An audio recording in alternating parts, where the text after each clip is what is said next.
Welcome to Fox 18 Sports Sunday. We are here with some special guests. It's been a playoff pairing weekend. So, of course, we got the North Scott Lancers here, fresh off of an 8-1 regular season finish, but more importantly, 5-0 in district play. So we're going to talk a lot about that. But first off, initial thoughts here, finishing 8-1. Gordy, we'll start with you. Definitely, we took that first loss in week one against a real tough Iowa City West team, and Coach Tippett really emphasized to us that the one thing we were lacking in that game was we were not the more physical football team. And I think from there on out, that first week of practice after we got our first game out of the way, we really focused on being more physical. And even if we messed up from there on, we messed up at 100 miles an hour, and it really paid off for us. TJ, did you kind of see a similar thing happen throughout the season, especially after that week one loss? Oh, definitely. Especially last year, the same exact thing happened. We lost to Assumption week one. We came back, won the rest of the regular season games. Don't have the best start to the season. Doesn't matter, come back and finish hard, focus on that next game, that next play, and just keep getting better. So. Yeah, it's a long season, right? I mean, 9 games, it goes by fast. Yeah. But at the same time, that's still a lot of games to get through. Cade, coming to you now, you got to be pretty excited the way you guys were able to finish with that, 8-0 after week one. And then on top of it, staying undefeated in district play, that's probably one of your top goals coming into the year. Yeah, being undefeated in district play is very good for us, but we always take it one game at a time. So we don't want to get too excited about it because we got to focus on our next game, which is what Waverly Shell Rock, which is what we're really excited about, and to try and advance in the playoffs. Yeah, obviously the week one or round one matchup of the playoffs against Waverly, you guys come in as the 5 seed.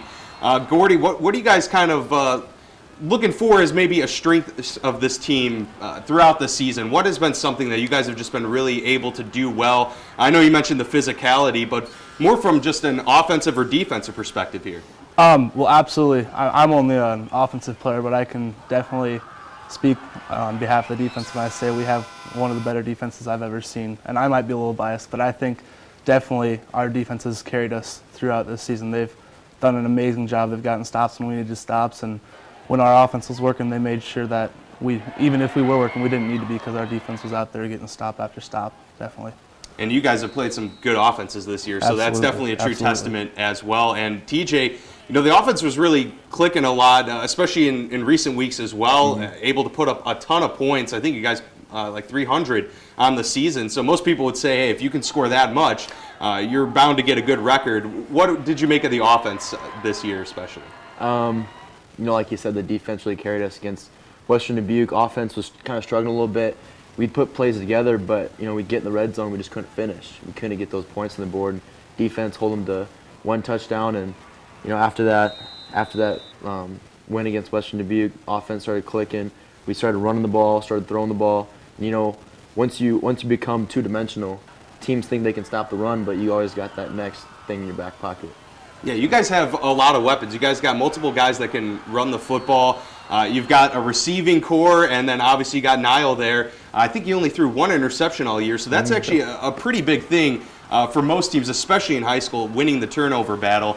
Cade, what did you make of just the offensive weapons that you guys have had this year, and then how the defense kind of counterbalanced that for a lot of games? It's really nice because we have a lot of rotations because we like to push the tempo because we like to get the teams on their heels, and it's nice because when we have people rotating, we have fresh legs to go. And then as soon as we capitalize on our offense, our defense steps up and makes big plays. So it's good for our team. Gordy, coming into the regular season finale, obviously you guys knew that you were making the playoffs. So there wasn't a whole lot of pressure from that aspect of things. But talking with a lot of teams, and especially you guys as well, you wanted to go out there and get a win in big fashion to kind of help carry that momentum here into the postseason. Absolutely, yeah. And we had clinched playoffs, we knew that, but there was still a lot on the line for us because, if we lost, we had that 3-way tie between CCA and Assumption and ourselves.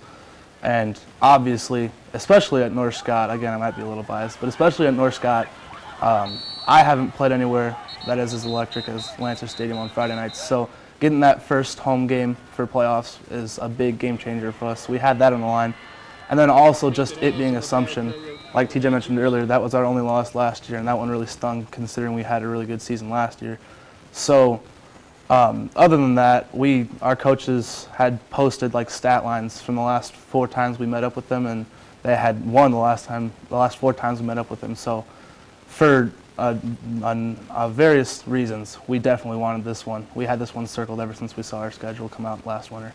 And you guys are able to win big, of course, and finish the year undefeated in district play. So very impressive stuff as you guys get ready for playoff football. Obviously, it's October, so that's like the best time of year for you guys, especially. Absolutely. So we'll talk with the North Scott Lancers about their playoff matchup with Waverly after the break. Stay tuned.